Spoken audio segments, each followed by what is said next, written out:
నమస్తే. ప్రస్తుతం తెలంగాణ రాష్ట్రంలో జరుగుతున్నటువంటి రాజకీయ పరిణామాలు, అట్లాగే కాంగ్రెస్ ప్రభుత్వం నిరుద్యోగులకు ఇస్తానన్నటువంటి హామీల మీద ప్రజెంట్ అవలంబిస్తున్నటువంటి వైఖరి, దాని గురించి మాట్లాడే ప్రయత్నం చేద్దాం. మనతో పాటు హెచ్సియు స్టూడెంట్ ఉన్నారు. హెచ్సియు అంటే హైదరాబాద్ సెంట్రల్ యూనివర్సిటీ నుంచి అస్మా ఉన్నారు. సార్ వెల్కమ్ చేసి మాట్లాడే ప్రయత్నం చేద్దాం. నమస్తే అస్మా. నమస్తే. హెచ్సియునా? హెచ్సియు చేంజ్ అయిపోయింది. అస్మా ఓయూ నుంచి అస్మా హెచ్సియుకి వచ్చిన ముందుగా congratulations. Thank you. And admission వేయడానికి కారణం నిజంగా చదువులో భాగమేనా, లేకుంటే ఎవరికన్నా ప్రూవ్ చేసే దాంట్లో అట్లా పోయినావా? ఏమైందంటే ఫస్ట్ మనం ఒక పోస్ట్ గ్రాడ్యుయేషన్ పీజీ కంప్లీట్ చేస్తే డిగ్రీ లెక్చరర్కి అర్హత ఉండే ఒకప్పుడు. అంటే ఆ తర్వాత నెట్ సెట్ క్వాలిఫై అయ్యి డిగ్రీ లెక్చరర్కి అర్హత ఉండే. ఈ రేవంత్ రెడ్డి సర్కార్ వచ్చిన తర్వాత ఏమైందంటే జీవో నెంబర్ 4 తీసుకొచ్చిండు. ఇక పిహెచ్డి అంటే కొంచెం ఖర్చుతో కూడుకున్నది, ఇక 5 సంవత్సరాల కాలం పడుతుంది, దానికి బదులు నెట్ సెట్ క్వాలిఫై అయ్యి ఇట్లా రాసుకుందామనే ప్లాన్ నాకుండే. నేను నిరుపేద విద్యార్థిని కదా, అంత ఖర్చుతో కూడుకున్న చదువు అవసరమా మనకి అని చెప్పేసి నేను పీజీతోనే ఆపేసిన. తర్వాత చాలా గ్యాప్ వచ్చింది పీజీ తర్వాత పిహెచ్డికి. ఎప్పుడు కూడా ఇక్కడ కూడా ఎంట్రన్స్ రాయలేదు నేను. ఫస్ట్ టైం రాసిన సెంట్రల్ యూనివర్సిటీకి, అక్కడ సీట్ వచ్చింది. ఇంకొకటి ఏంటంటే ఇదిలో చదువులో భాగమే అండ్ కొత్తగా వచ్చిన జీవో నెంబర్ 4. అది ఒక అంతుకు ఆ జీవో ఎందుకు వచ్చిందో తెలియదు, కానీ అది మా పాలిట శాపం. ఇప్పుడు నా పిహెచ్డి కంప్లీట్ అవ్వాలంటే 5 years టైం పడుతుంది. మరి ఈ నోటిఫికేషన్ ఆ లోపల వస్తే ఏందో పరిస్థితి తెలియదు.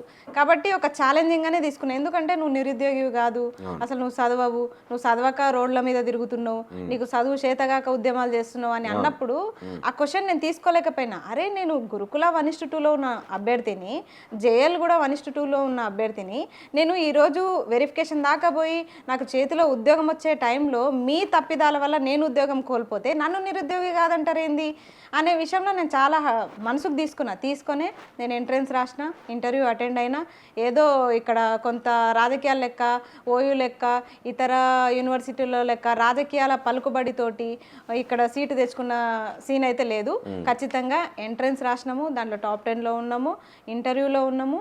ఇంటర్వ్యూలు కూడా మంచిగా చేస్తేనే అక్కడ టాలెంట్కే మార్క్స్ పడతాయి. అన్ని మిగతా యూనివర్సిటీల లెక్క లోపల రాజకీయాలు నడవవు అక్కడ.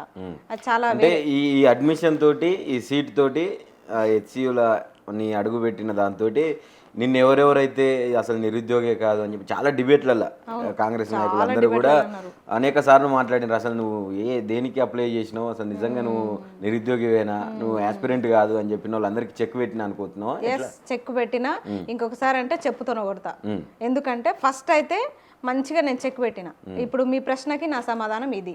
ఎంట్రన్స్ రాసిన, నేను ఇంటర్వ్యూ క్వాలిఫై అయినా, తర్వాత సీటు సంపాదించుకున్నా. ఇప్పుడు I'm a HCU student, PhD scholar. Original నిరుద్యోగి. ఎస్, ఒరిజినల్ నిరుద్యోగిని. అట్లానే మా వాళ్ళు చాలా మంది కూడా టెంప్టింగ్ తీసుకున్నారు. ఈ ఎవరెవరైతే నాయకులు అన్నారో లాసెట్లో కానీ అన్నీ కూడా రాస్తున్నారు. మ్యాక్సిమం వీళ్ళని తన్నాలని చెప్పేసి ప్రశ్నకి సమాధానం చదివే అని చెప్పేసి అందరు కూడా లాసెట్ కూడా రాశారు. లాసెట్లో కూడా మా నిరుద్యోగులు చాలా మంది ర్యాంకులు సంపాదించారు. సూపర్ సూపర్, చాలా మంది. అయితే కొంత టాపిక్లోకి వెళ్తే, ఒక నిరుద్యోగి సూసైడ్ నోట్ రాసిండు. గడ్డం వేణు డైరెక్ట్ ముఖ్యమంత్రికి, బట్టి విక్రమార్కకి, డిప్యూటీ సీఎం రాహుల్ గాంధీ. అసలు ఏంది, దాని గురించి ఏమైనా స్పందించిందా ప్రభుత్వం? ఏమనిపించింది మీకు ఆ క్షణాన?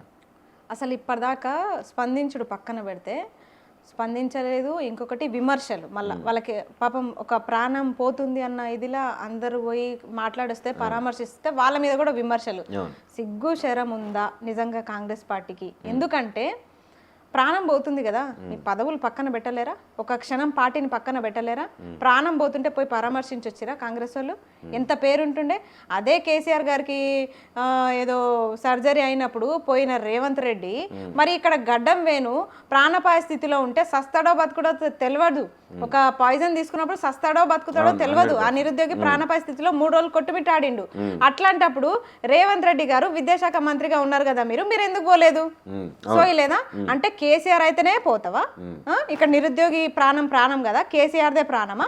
మరి అక్కడ కూడా ప్రాణం అయినప్పుడు అక్కడ రాజకీయ పలుకుబడి, నీ రాజకీయ పదవిని కాపాడుకోవడానికి, ఒక సింపతి గెయిన్ చేయడానికి కేసీఆర్కి హాస్పిటల్లో వెళ్ళి కలిసేసి వచ్చిర్రు. మరి గడ్డం వెనుక కూడా వెళ్ళాల్సింది, పరామర్శించాల్సింది. అక్కడ కేసీఆర్ మీకు ఓటు వేయలే, కానీ గడ్డం వేను ఓటేసిండు మీకు. మరి ఓటేసినోనికి కనీసం ప్రాణపాయ స్థితిలో ఉన్నప్పుడు రావాలి కదా. మరి ఎందుకు పోలేదు? అంటే కేసీఆర్ దగ్గరికి కూడా ఈయన రాజకీయ స్వలాభం కోసం రాజకీయ స్వలాభం కోసం. మానవత్వం ఎందుకంటే ఇదంతా ఏం లేదా? చాలా మానవత్వం ఉంటే ఇక్కడ కూడా పోవాలి కదా. 20 మంది చచ్చిపోయిర్రు, వాళ్ళ కుటుంబాలను పరామర్శించిర్రా? 20 మంది ఎట్లాగో పోయిర్రు, వాళ్ళు ఎట్లాగో భూమి మీద లేరు. కనీసం ఈ ఉన్న ఒక్క నిరుద్యోగి, అంటే ఆ నిరుద్యోగి ప్రాణాపాయ స్థితిలో ఉంటే బతుకుతాడనే ఛాన్స్ ఒక 30%, 1% ఉన్నా సరే పోయి కనీసం మాట్లాడే ప్రయత్నం చేసిరా? మరి మీరు అందుట్లో మీరు విద్యాశాఖ మంత్రి, విద్యాశాఖ మంత్రిగా ఉన్నప్పుడు ఆ బాధ్యత ఎవరికి ఉంటుంది? విద్యాశాఖ మంత్రికే ఉంటుంది. ఒకవేళ నిజంగా నిరుద్యోగికి ప్రాణం పోయినా ఒక భరోసా కూడా లేదు, ఒక భరోసా లేదు. అది అలాంటి స్కీమ్ ఒకటి రావాలని నేను కూడా కోరుకుంటున్నా. నిరుద్యోగి ఉద్యోగం రాక ఏదో ఒకటి ఆవేశంలో చేసుకుంటారు, తర్వాత వాళ్ళ కుటుంబం పరిస్థితి ఏంది? పరామర్శకు కూడా నోచుకొని స్థితిలో ఈరోజు నిరుద్యోగులు ఉన్నారా అంటున్నా నేను. మీరు ఎట్లాగో ఉద్యోగాలు ఇవ్వరు, కనీసం ఇక్కడ పోయింటే నిరుద్యోగుల మనసు గెలుచుకునేటోళ్ళు, కానీ పోలేదు, అంత ధైర్యం చేయలేదు.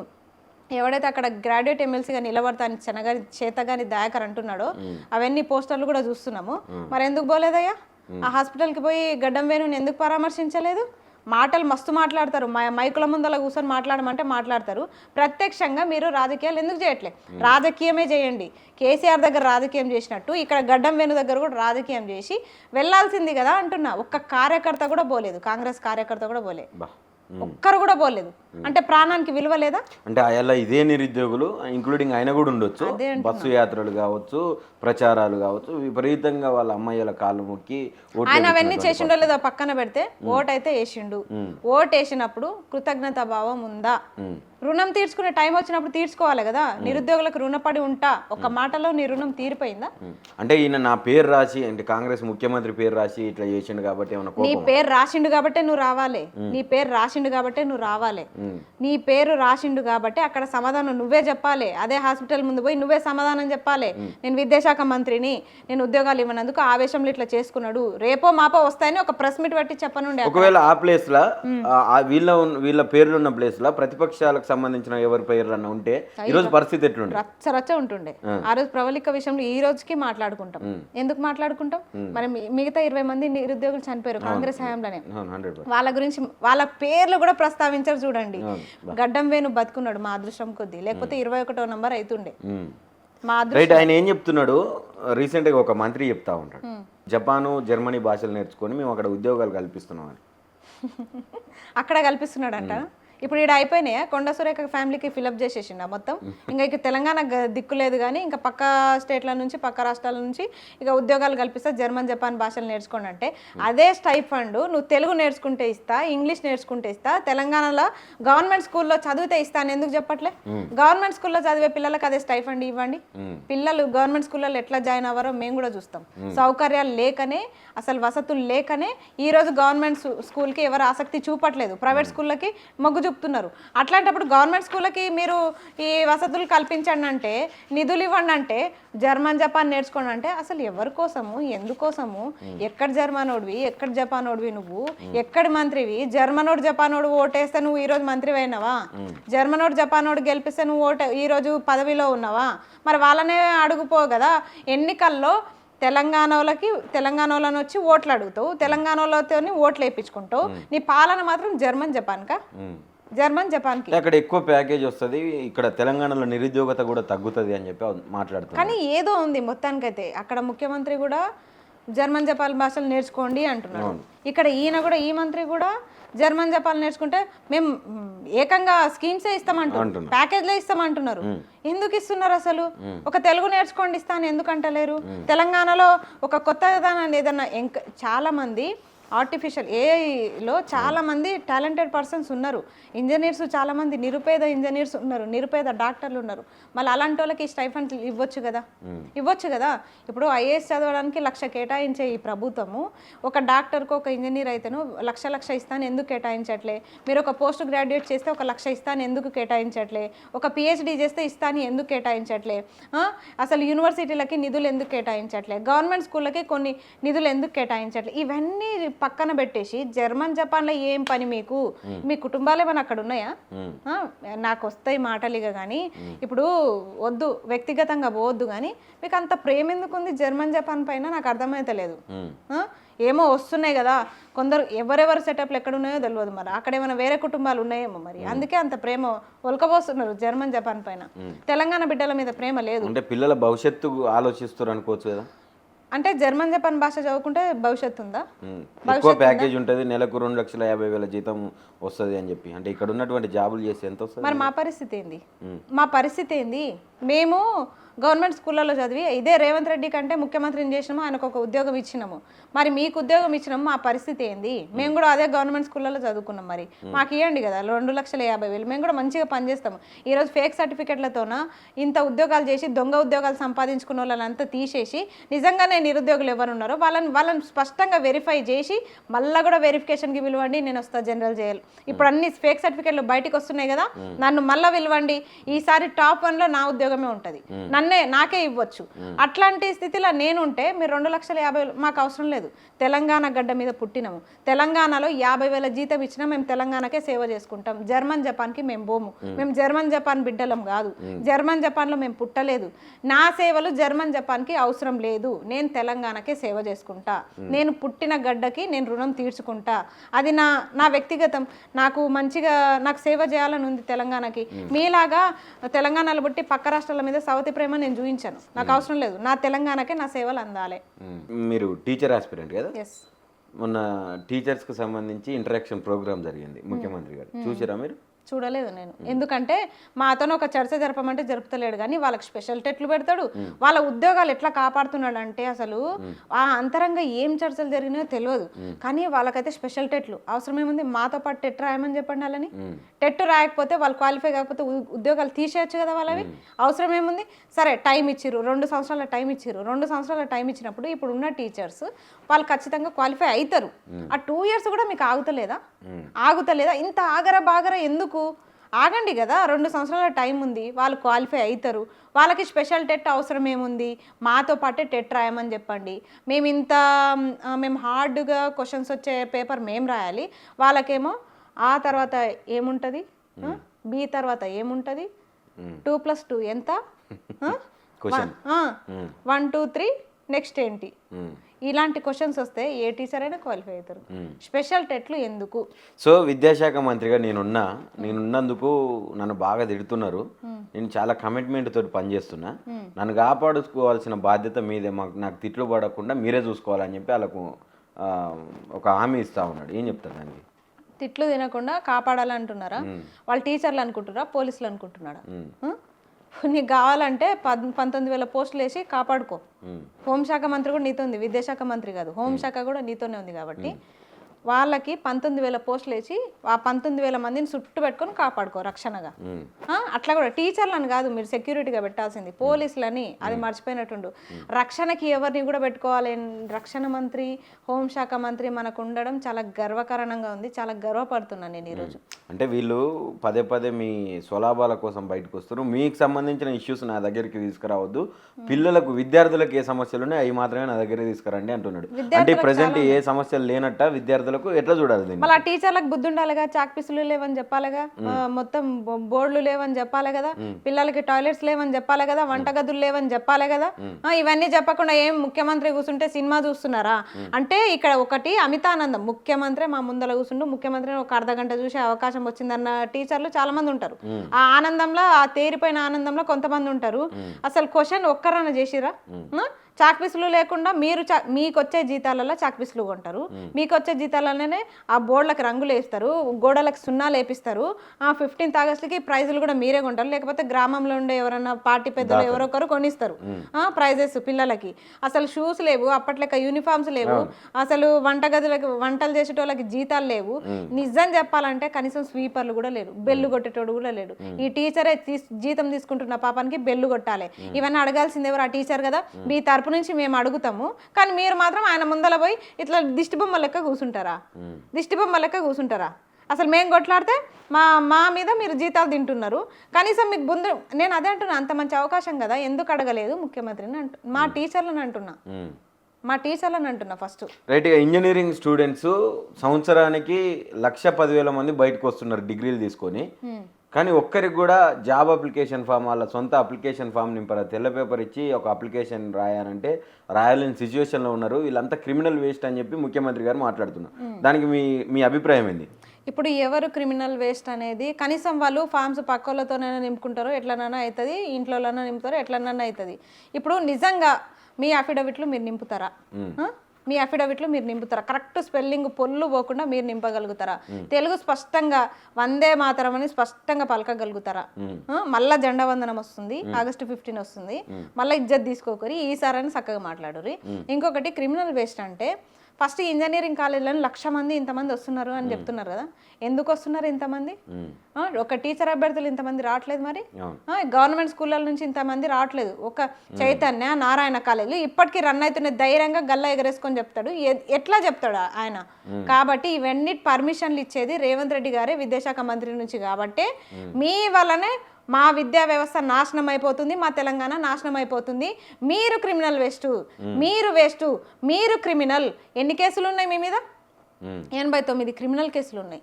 ఇన్ని కేసులు పెట్టుకొని పక్కోళ్ళ గురించి మీరు మాట్లాడతారా? ఇక్కడ క్రిమినల్ ఎవరో తెలంగాణకు మొత్తానికి తెలుసు. ఒక క్రిమినల్ని, ఒక దొంగని ముఖ్యమంత్రి చేసినందుకు ఈరోజు మేము అనుభవిస్తున్నాం మొత్తం. అది మా తప్పు, మేము అనుభవిస్తున్నాం. ముఖ్యమంత్రి అవును, ముఖ్యమంత్రే, విద్యాశాఖ మంత్రి. విద్యాశాఖ మంత్రిని ఫస్ట్ తిడుతున్నా నేను. సోషల్ మీడియా వేదికగా మీరు చాలా పోస్టులు కావచ్చు, వీడియోలు కావచ్చు చేస్తూ ఉంటారు. ఇలా దానం నాగేంద్ర ఏమంటున్నాడు, అసలు సోషల్ మీడియా అనేది మా పార్టీకి పెద్ద తలనొప్పిగా మారిపోయింది, దీన్ని బ్యాన్ చేయాలని చెప్తున్నాడు. ఏకీభవిస్తారా? సోషల్ మీడియాని బ్యాన్ చేస్తే అసలు నీకు భవిష్యత్తు కూడా ఉండదు. ఎందుకు అసలు అంటే ఇప్పుడు ఆయన జీవితం గురించి అటు ఇటు మొత్తం బయటేసేదే సోషల్ మీడియా కదా. First of all first BRS, తర్వాత కాంగ్రెస్, ఇప్పుడు మళ్ళీ బీఆర్ఎస్, ఇప్పుడు మళ్ళీ కేటీఆర్కి పాట పాడుతున్నాడు, కేటీఆర్కి హారతి పడుతున్నాడు. కాబట్టి సోషల్ మీడియాని బ్యాన్ చేయాలంటున్నాడు. ఎందుకంటే ఆయన మొన్న మాట్లాడిన మాట బాగా వైరల్ అవుతుంది కదా, కేటీఆర్ చాలా సమర్థుడు, ఆయన ఎంత సైలెంట్గా ఉంటే అంత ఇదిగా చేస్తాడు అని చెప్పేసి బాగా పొగిడిండు కదా.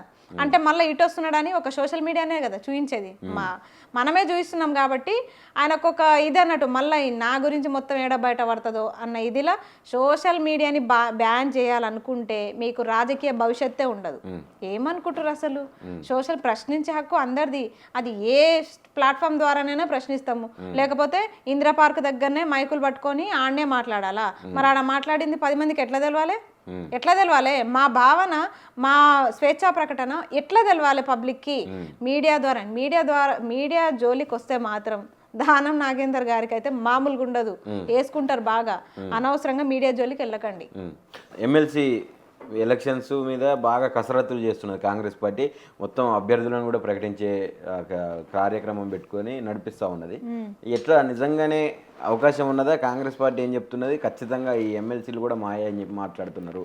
మరి ఇప్పుడు హైదరాబాద్కి సంబంధించి రంగారెడ్డి, మహబూబ్ నగర్, ఇవన్నీ ఇటు పరిస్థితి ఏంది? ఇటు నల్గొండ, ఖమ్మంకి సంబంధించినటువంటి ఎమ్మెల్సీ ఎలక్షన్ల పరిస్థితి ఏంది? ఏం చెప్పాలనుకుంటున్నారు? First of all Congress party తరపు నుంచి నిలబడే క్యాండిడేట్లకి అంత దమ్ముందా? ఎంత దమ్ముంటే మీరు నిరుద్యోగుల పైన గెలవాలని మీరు అనుకుంటారు? ఇక్కడ జరిగేది ఎమ్మెల్సీ ఎలక్షన్స్ కాంగ్రెస్ పార్టీకి బీఆర్ఎస్ పార్టీకి మధ్యన కాదు, అస్సలే కాదు. నిరుద్యోగులు వర్సెస్ కాంగ్రెస్ పార్టీ 100%. ఇప్పుడు కాంగ్రెస్ కు ప్రతిపక్షం నిరుద్యోగులు అంటున్నారు. ఖచ్చితంగా మాదొక పార్టీ అని కాదు. ఎంతమంది నిరుద్యోగులు నామినేషన్స్ వేస్తారో చెప్పలేము, నాతో సహా ఎంతమంది వేస్తారో చెప్పలేము. మహబూబ్ నగర్, రంగారెడ్డి, హైదరాబాద్ లో సామారామన్ రెడ్డి పేరు వినిపిస్తుంది. సోషల్ మీడియా కన్వీనర్ గా ఆయన తీసేసి వేరే ఆయన పెట్టిరు, ఏపీని పెట్టిరు. సరే, ఆయన తీసేసారు కాబట్టి నెక్స్ట్ స్టెప్ అదే అనేది ఎమ్మెల్సీ.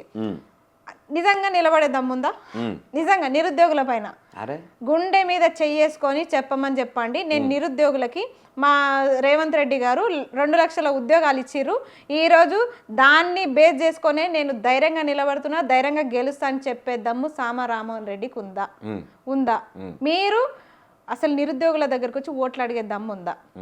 మీ కార్యకర్తల్ని వెనబడి తిప్పుకోకండి దయచేసి. నేను చెప్తున్నా కదా, నిజంగా ఇంట్లో కూర్చొని చదివే నిరుద్యోగులు కూడా ఉన్నారు కదా. మేమంటే లైబ్రరీలో తిరుగుతున్నాము, మేము లైబ్రరీలో చదువుతున్నాము. మీరు ఇంట్లో కూర్చుని ఉన్న నిరుద్యోగికి నేను మా నిరుద్యోగులకు కూడా ఒకటే చెప్తున్నా, వీళ్ళు ఇచ్చే 2,000కి 3,000కి ఆశపడి ఓటేసిరు అనుకోండి, నెక్స్ట్ భవిష్యత్తు ఆలోచించుకోండి. మాకు పెడతారు కదా కింద కామెంట్లు, అక్కా పోస్టులు పెరగాలి, అక్కా ఏజ్ పెరగాలి, 19,000 పోలీస్ కానిస్టేబుల్ కావాలి, 25,000 మెగా డిఎస్సి కావాలి, టెట్ స్పెషల్ టెట్ అవసరం లేదు, అందరితో పాటే పెట్టాలి, గురుకులాలు రావాలి, జనరల్ జేఏలు రావాలి, డిఏలు రావాలి, జీపీఓ రావాలి. ఇవన్నీ మాకు కింద కామెంట్లు పెడతారు కదా. మేమేమైనా పోరాటం కొంచెం అటు ఇటు అయితే ఒక వారం రోజులు సైలెంట్ ఉండి పోస్టులు పెట్టకుండా మాట్లాడకుండా సైలెంట్ ఉన్నాం అనుకోండి, అమ్ముడు పోయినవా, అని చెప్పేసి పొట్టు తిడతారు కదా. ఇది మన మధ్య ఉన్న సఖ్యత, ఇది మనం మాట్లాడుకుంటాం కదా గ్రూప్లల్లో.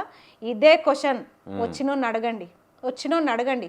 ఓటు మాత్రం చాలా విలువైనది. అదే చెప్తున్నాము, మీరేసే ఓటు నెక్స్ట్ మన నోటిఫికేషన్స్ పైన ఆధారపడి ఉంటుంది. మీరు గనక ఈ 2 గ్రాడ్యుయేట్ ఎమ్మెల్సీలలో ఇప్పుడు నల్గొండ, ఖమ్మం, వరంగల్ ఉంది, డౌటే లేదు అక్కడ రాకేష్ రెడ్డి గెలుస్తాడు. ఆయన బీఆర్ఎస్ ఇంకొకట అని పక్కన పెడితే మొత్తం దాని మీద ఒక చర్చ నడుస్తుంది. ఇప్పుడు పొన్నం ప్రభాకర్ దాని మీద బాగా సమీక్ష చేసి అందరిని కూర్చోబెట్టి మీటింగులు కూడా ఏర్పాటు చేస్తున్నారు.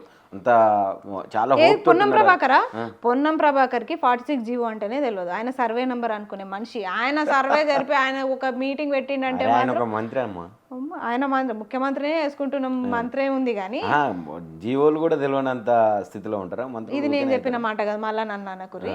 46 జీవో అభ్యర్థులను అడగండి. పాపం పోలీస్ పిల్లలు పోయి బయట నిలబడితే ఇది 46 జీవో అని అంటే ఇది సర్వే నంబరా అన్న వ్యక్తి ఆయనని మీరు ఆయన సమీక్ష చేసిండు.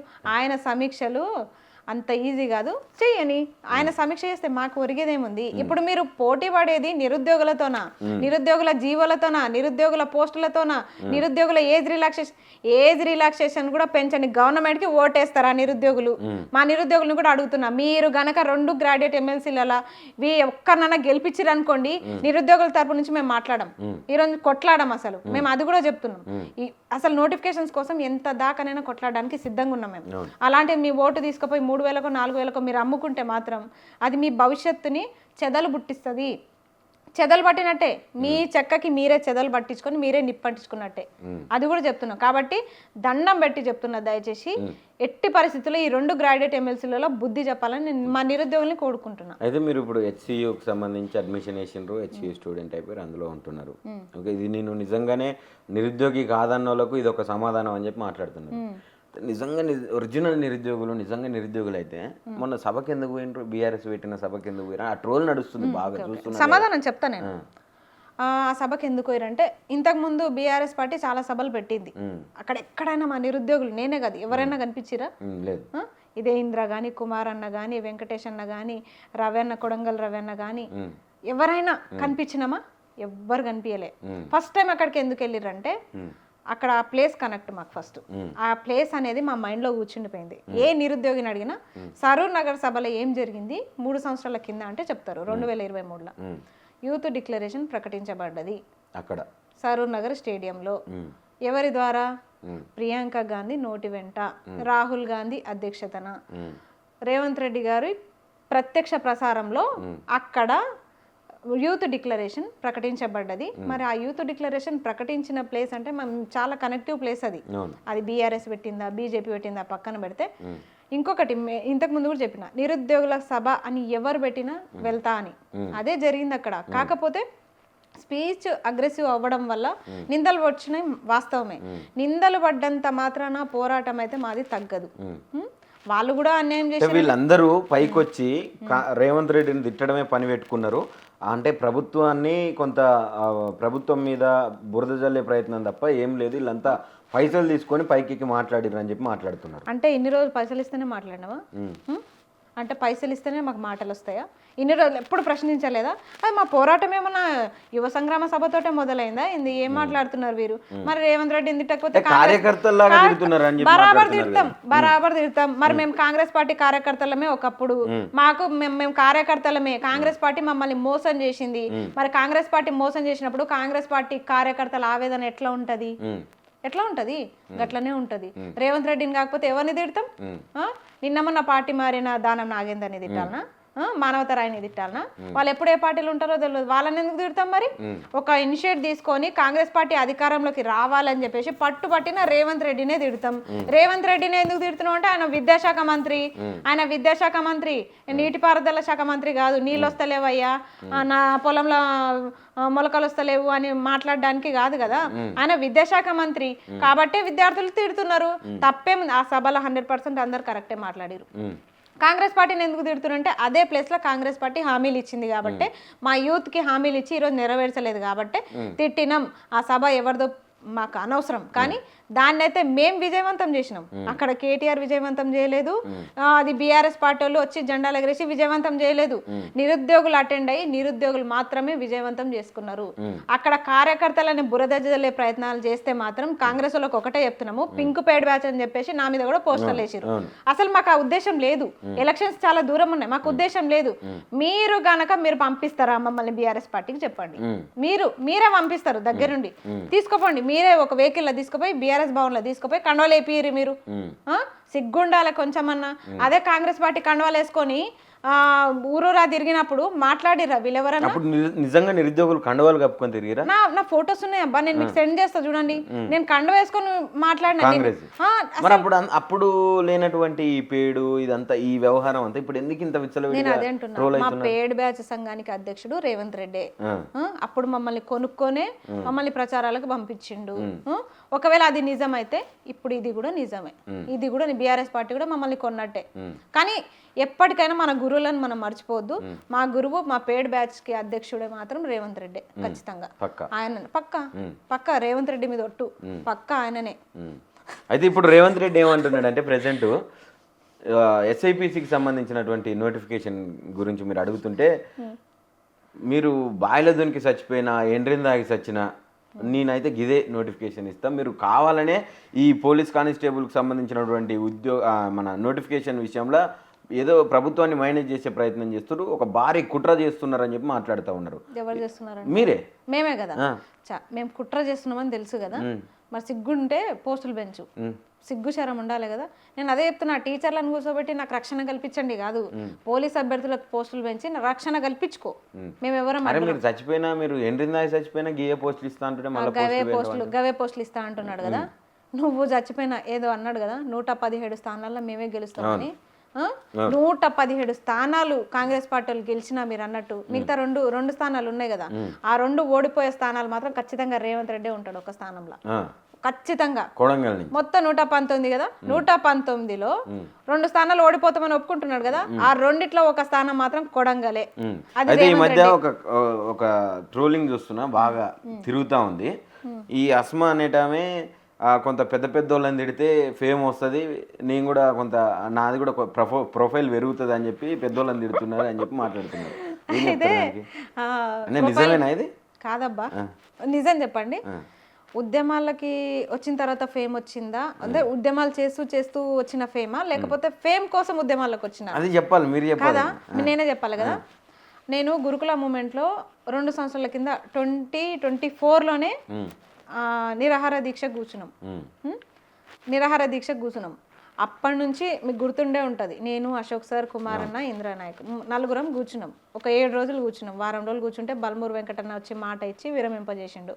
అప్పుడు కాంగ్రెస్ పార్టీనే నమ్ముకున్నాం. తర్వాత వీళ్ళు ఇస్తలేరు, గురుకుల రీలింక్వెస్ట్మెంట్ డౌన్ మెరిట్ లిస్ట్ ఇస్తారు, ఇప్పటికీ ఇవ్వలేదు కాబట్టే మళ్ళీ ఏం చేసినాము, మళ్ళీ ఒక 3 నెలల తర్వాత రేవంత్ రెడ్డి ఇల్లు ముట్టడి పెట్టినాం. ఎట్లా అంటే జోల బట్టి అడుక్కున్నాను నేను అక్కడ. అవి ఇప్పటికీ ఉంటాయి ఫొటోస్, మీ ఛానల్లో కూడా ఉంటాయి, చూడండి ఒకసారి. మరి అప్పుడు ఏం ఫేమ్ ఉందని కొట్లాడినా? ఇప్పుడు ఫేమ్ అనేది మనం చేసే పోరాటాన్ని బట్టి వస్తుంది. గొప్ప వాళ్ళని తిడితే వస్తుంది. అంటే ఇప్పుడు గొప్ప వాళ్ళని తిడితే ఏమొస్తుంది? రేవంత్ రెడ్డి ఏమన్నా గొప్పోడా? ముఖ్యమంత్రి అయితే గొప్పోడా? ముఖ్యమంత్రిని చేసినాం, ఆయన గొప్పోడు కాదు, ముఖ్యమంత్రిని చేసినాము. ఆ హుందాతనాన్ని కూడా నిలబెట్టుకోవాలి. మరి ముఖ్యమంత్రి కదా, ఎందుకు తిడుతున్నాం ఈరోజు? ఆ పదవికి రెస్పెక్ట్ ఇవ్వాలి కదా. అరే తురే నుంచి చెప్పుతోనో కొడతాం అంటున్నాం అంటే నేనే కాదు, రైతులు, మహిళలు, అందరు, ఆర్టీసీ కార్మికులు అందరు కూడా తిడుతున్నారు. ఎందుకు తిడుతున్నారు ఈరోజు? ఫేమ్ కోసమే కొట్లాడాలనుకుంటే ఇన్ని రోజులు నిరుద్యోగి కాదన్నారు, ఇప్పుడు కొత్తగా ఈ రంగు పూస్తున్నారు, ఫేమ్ కోసం కొట్లాడుతున్నారు. మీరు అట్లనే అనుకోరి. మరి ఇక విమర్శలకి నేను వెనకకి తగ్గే ప్రసక్తి లేదు. నా మాటకంత పదునున్నప్పుడు ఖచ్చితంగా పేలుస్తా, ఒక్కొక్క బాణం అయితే వదులుతా, తగులుతుంది, ఎక్కడ తగులాలో అక్కడ తగులుతుంది. మరి అన్ని వదిలినా ఏం స్పందిస్తలేడు కదా, ఆయన విద్యాశాఖ మంత్రం నాకు అర్థమైతలేదు. రైట్గా ఫైనల్ గా నిన్న మొన్నటి దాకా ఓయూ అస్మాన్ చూసినాం, ఉద్యమాలలో ఏ రకంగా చురుగ్గా పాల్గొని ఆ ప్రభుత్వం మీద అడుగడుగున ఎట్లా ప్రశ్నిస్తున్నది ఏందనేది కూడా చూసినాం. ఇప్పుడు హెచ్సియు అస్మాన్ చూడబోతున్నాం. అంటే ఏమన్నా వ్యత్యాసం కనిపిస్తుందా రానున్న రోజులలో? ఏంది కార్యాచరణ ఎట్లా ఉండబోతున్నది? ఆ ఆస్మాకు, ఓయూ ఆస్మాకు, హెచ్సియు ఆస్మాకు తేడా ఎట్లా ఉండబోతున్నది? తేడా ఎట్లుంటదంటే, చాలా మంది అనుకుంటున్నారు ఇప్పటిదాకా స్టేట్లోనే కొట్లాడింది, ఇప్పుడు సెంట్రల్ లెవెల్లో కొట్లాడుతుంది అని చెప్పేసి అనుకుంటున్నారు. సమస్య అనేది ఫస్ట్ ఆఫ్ ఆల్ మన తెలంగాణ నిరుద్యోగులు నష్టపోతున్నారు. తెలంగాణ నిరుద్యోగులకి సెంట్రల్ జాబ్స్ కంటే ఎక్కువ కూడా స్టేట్ జాబ్స్ పైనే ప్రేమ ఎక్కువ ఉంటుంది. ఎందుకంటే మనం ఇక్కడే ఉండాలి, ఇక్కడే ఒక ఫస్ట్ ఆఫ్ ఆల్ తెలంగాణ గడ్డకి సేవ చేసుకోవాలన్న నిరుద్యోగులే నాలాంటి వాళ్ళే చాలామంది ఉన్నారు. మేము పాఠాలు చెప్పి, ఇంకొకరు మంచి బిల్డింగ్స్ కట్టి ఇంజనీర్లు, ఇంకొకరు మంచి సేవ చేసే డాక్టర్లుగా, ఇట్లా చాలామంది ఒక్కొక్క ఫీల్డ్లో వారి ఫీల్డ్లో జీపీఓలుగా, గ్రామ పంచాయతీ ఆఫీసర్లుగా వాళ్ళ గ్రామంలో సేవ చేయాలని, పారిశుద్ధ కార్మికులైనా పర్లేదు కానీ తెలంగాణలోనే ఉద్యోగాలు చేయాలని చాలామంది అనుకుంటున్నాం. అట్లాంటి క్రమంలో తెలంగాణ మీద ఎక్కువ ప్రేమ ఉంటుంది కాబట్టి తెలంగాణ గవర్నమెంటే ఎక్కువ ప్రశ్నిస్తాం. ఇప్పుడు నేనైనా అంతే, నేను హెచ్యూలో ఉన్నా, అండమాన్ నికోబార్ దీవిలో ఉన్నా, ఎక్కడ ఉన్నా ఈ స్టేట్ జాబ్స్ కంటే ఈ మన స్టేట్ జాబ్స్ పై ఎక్కువ ఇంట్రెస్ట్ ఉంటుంది. సెంట్రల్ జాబ్స్ కంటే స్టేట్ జాబ్స్ పైనే. మనం తెలుగు మీడియం బ్యాచ్ అబ్బా, కాబట్టి తెలుగు మీడియం బ్యాచ్కి తెలంగాణ జాబ్సే కరెక్ట్. కాబట్టి ఇక్కడ జాబ్స్ మీద ఎక్కువ కొట్లాట జరుగుతుంది. ఖచ్చితంగా బీజేపీని కూడా ప్రశ్నిస్తాం. ఈ ఓయూకి హెచ్సికి ఏమైనా పంత మారుతుందా అనేది పంతం ఏం మారదు. ఎందుకంటే ఓయూ అనేది ఒక సెంటిమెంట్. ఫస్ట్ ఆఫ్ ఆల్ చాలా ఉద్యమాలు ఆ వేదికగా చేసిన నేను, అది ఎప్పటికైనా ఎమోషనల్. ఓయూ అనేది మన తెలంగాణ యూనివర్సిటీ నిరుపేదల తిరుపతి అన్నట్టు నిరుపేదల యూనివర్సిటీ అది చాలా మందికి. కానీ ఇప్పుడు కొన్ని అణచివేతలు వచ్చినాయి. అక్కడ ప్రెస్ మీట్లు పెట్టొద్దు, మాట్లాడొద్దు, ఇక్కడ వాయిస్ వినిపించొద్దు. ఆ వాయిస్ వినిపించొద్దు అన్నోళ్ళు కూడా అక్కడ వాయిస్ వినిపించిన వాళ్ళే, అక్కడ ఓ ధర్నాలు పెట్టిన వాళ్ళే. కానీ ఈ రోజు వాళ్ళే మనకు నీతులు చెప్తారు. నోట్లో బుట్ట పెట్టింది మంచిగా గవర్నమెంట్, నోట్లో మంచిగా లడ్డు పెట్టి ఆ 1000 కోట్లు కూడా ఇవ్వకుండా ఈరోజు సతాయిస్తున్నారు. కాబట్టి ప్రశ్నించేటోళ్ళం మేమే కాదు, మీరు కూడా మళ్ళొకసారి కూడా బయటికి రావాలి ఓయూ నుంచి. అది కూడా కోరుకుంటూ ఖచ్చితంగా ఓయూ నుంచి కూడా ఉద్యమాలు నడుస్తాయి. ఇప్పుడు ఒక రీసెర్చ్ స్కాలరు అన్ని యూనివర్సిటీల మీద, అన్ని యూనివర్సిటీల దగ్గర, అన్ని యూనివర్సిటీలలో కూడా ఉద్యమాలు చేయొచ్చు. ఇప్పుడు నేను అది సంపాదించుకుంటున్నా. నువ్వు ఇక్కడ ఎందుకు చేస్తున్నావు అని ఎవ్వరు నన్ను అనలేరు. నా రీసెర్చ్లో భాగం. నేను ఎక్కడైనా ఉద్యమాలు చేస్తా, ఏ యూనివర్సిటీ అయినా తిరుగుతా. అది నా కాదు, నా రైట్, అది నా హక్కు. అది ఆ హక్కును నేను తీసుకున్నా. ఖచ్చితంగా సెంట్రల్ యూనివర్సిటీ విద్యార్థిగా అన్ని యూనివర్సిటీలు తెలంగాణలో ఎన్ని ఉన్నాయో అన్ని యూనివర్సిటీల నుంచి కూడా ఉద్యమాలు చేస్తా. ఖచ్చితంగా తెలంగాణ రుణాన్ని అయితే నేను తీర్చుకుంటా. తెలంగాణ మీద గడ్డ మీద పుట్టినందుకు ఆ సేవలు అయితే నేను అందించాలని ఒక టీచర్గా నేను అనుకుంటున్నా. ఖచ్చితంగా చేస్తా. కానీ ఇక్కడికి అక్కడికి ఉద్యమాలు ఏమైనా మారుతాయంటే మారవు, ఇంకా ఎక్కువనే అయితే. ఎక్కడున్నా ఖచ్చితంగా ఇక్కడ నుంచి అయితే కనెక్టివ్ అయితే ఉంటుంది ఖచ్చితంగా. Thank you so much.